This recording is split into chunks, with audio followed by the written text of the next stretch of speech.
आणि न्यूज आणि व्ह्यूज आपण पाहणार आहोत, पण एक ब्रेकिंग न्यूज हाती येते या क्षणाची सगळ्यात मोठी बातमी पुण्यातून। पुण्यामध्ये मुरलीधर मोहोळ विरुद्ध अजित पवार हा संघर्ष आणखीन वाढणार असं दिसतंय। कारण एकीकडे पुण्याचे पालकमंत्री म्हणतात पुण्यातील कोयता गँग गुन्हेगारी संपली पाहिजे, पण त्याच वेळेला ते गुन्हेगारांना तिकीट देतात।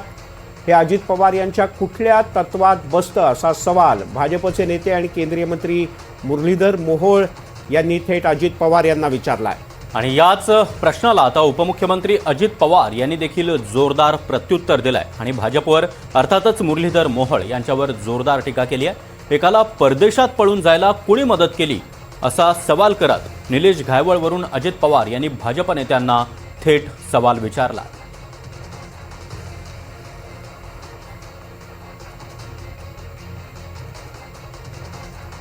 गुन्हेगारी संपली पाहिजे, कोयता गँग संपली पाहिजे आणि दुसऱ्या बाजूला पुण्याच्या पूर्वेपासून पश्चिमेपासून दक्षिणेपर्यंत त्यांची उमेदवाराची यादी पाहिल्यानंतर सरसकट आपल्याला दिसतं की हे कुठल्या तत्वात बसतं हे मला माहीत नाही।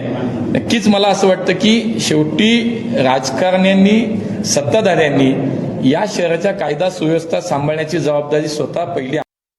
यामध्ये आमच्या हातामध्ये महानगरपालिकेची सूत्र गेले 9 वर्ष नाहीये, त्यामुळं तिथं दहशत वाढली।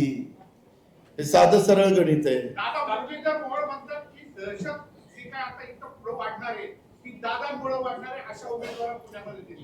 या संदर्भात मी पुण्याच्या प्रेसमध्ये बोलणार आहे, त्याबद्दल मला एवढंच सांगायचं आहे। काल माझ्या एका सहकार्याने सांगितलं एका व्यक्तीला परदेशात जायला कोणी मदत केली, जरा डोकं खाजवा दाखवा।